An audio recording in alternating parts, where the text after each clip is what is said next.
I watched Prince Adebayo cut open my brother's chest while he was still breathing. This is my story. And I need you to hear every word of it. My name doesn't matter anymore.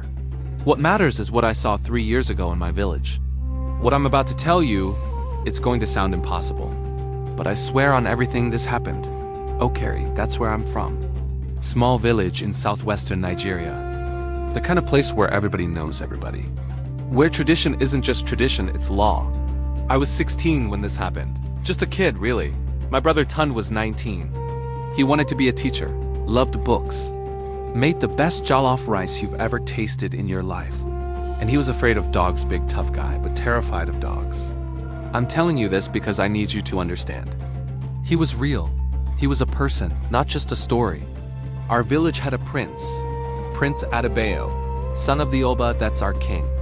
And look, I know every village has rumors. Every royal family has whispers.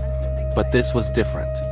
Every full moon, the prince would choose someone, always a young man, always healthy, strong, and these men would go into the palace for what they called a sacred ceremony.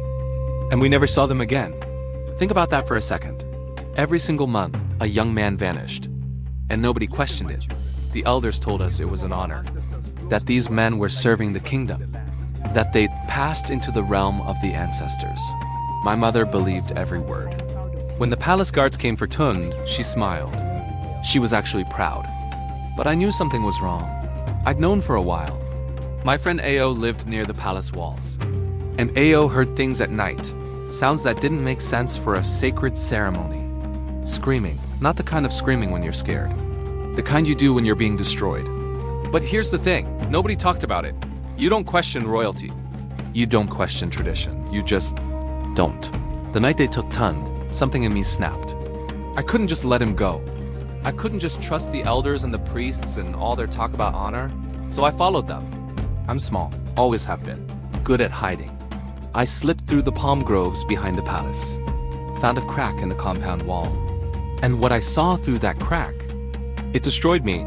There was a courtyard, torches everywhere making these dancing shadows on the walls. And in the center, a stone table, old, stained. Tund was strapped to it. He was conscious, his eyes were open. And he saw me for just a second. Through the crack in the wall, our eyes met. And I saw the terror in his face. Prince Adebayo stood over him, red robes, holding this knife made of black stone, covered in symbols I didn't recognize. But here's what made my blood freeze solid. There were other people there, palace officials in their best clothes. The high priest, some of the elders from my own village. People I'd known my whole life, just watching, like this was normal, like this was fine. The prince started chanting, words I didn't understand. And then he raised that knife, and he cut Tund open. Right down the chest, my brother screamed. God, he screamed so loud I thought the whole village would hear. But nobody came, nobody moved. The people in that courtyard just stood there, bowing, chanting, and then the prince reached into my brother's chest, and he pulled out his heart while it was still beating. And he ate it, raw, right there in front of everyone. The officials bowed lower. The high priest raised his hands like the prince had done something holy. I ran. I didn't think. My body just moved. I ran through the groves, through the village, all the way to the river. And I threw up until there was nothing left inside me. The next morning, the palace made an announcement. Tund had passed into the ancestors' realm during a sacred ceremony. The village should celebrate his noble sacrifice. My mother wept. With joy, the village celebrated. They gave us a goat and some yams as compensation. People congratulated us. I tried to tell them. I tried to tell my mother what I saw. She slapped me across the face, called me a liar, said I was disrespecting the prince, disrespecting our traditions, disrespecting Tund's memory. My father wouldn't even look at me. Only Ayo believed me. And even he said, what can we do? He's the prince. And that's when I understood something about evil. Evil doesn't always hide in the shadows. Sometimes it sits right in front of you wearing a crown. And everyone calls it tradition. Everyone calls it sacred. Everyone calls it honor. And if you speak against it, you're the crazy one. I left Okere 6 months later. Told my parents I was going to Lagos for work.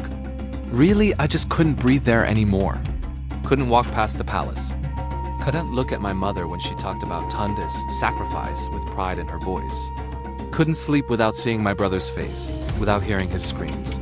Here's what keeps me up at night though. The prince is still there. Still choosing young men every full moon. Still doing what he does. And the village still calls it sacred. How many brothers? How many sons? How many men with dreams and fears and favorite foods? I don't know, I'll never know. I'm telling you this story because I need someone to know the truth. Prince Adebayo is a monster. But he's not the only monster in this story. The monster is also the high priest who watched. The elders who knew, my mother who smiled. The tradition that protected him. The silence that let it continue. Monsters don't always look like monsters, you know? Sometimes they look like princes. Sometimes they look like priests. Sometimes they look like your own family, handing you over with a smile. Sometimes the scariest thing isn't what's hiding in the dark. It's what everyone can see in the light and chooses to call holy. My brother's name was Tund. He wanted to be a teacher. He was afraid of dogs. He made the best jollof rice I've ever tasted. And he died screaming on a stone table while holy men watched. I'm done being silent. If this story shook you, you're not alone. There are more stories like this, more truths that need to be told. Hit that like button if you made it to the end. Subscribe for more stories that'll keep you up at night. Real accounts, real terror, real truth. And drop a comment, tell me, have you ever witnessed something everyone else called normal, but you knew was evil? Share this video, because some stories need to be heard.